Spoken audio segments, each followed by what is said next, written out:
তোমার রসুলের সাথে। এই কাফেরদের শত্রুতা কাদের সাথে? কোরআনের সাথে, আল্লাহর সাথে, ঈমানের সাথে।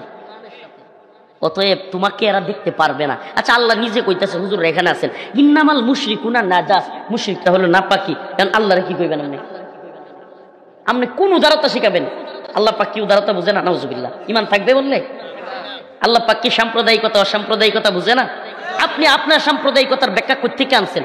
আল্লাহ বলতেছে ইন্নাল্লাযীনা আমানু ওয়া আমিলুস সলিহাত, যারা ঈমান এনেছে, নেক আমল করেছে, কানাত লাহুম জান্নাতুল ফিরদাউসি নুজুলা, তারা যাবে জান্নাতুল ফিরদাউসে। কারা? কারা? যারা ঈমান এনেছে, নেক আমল করেছে। কারা? আল্লাহ কাফেরদের জান্নাতে যাবে কইছে। এবার আসেন কোরআনে আল্লাহ কাফেরদের ব্যাপারে কি বলছে? ইন্নাল্লাযীনা কাফারু মিন আহলিল কিতাব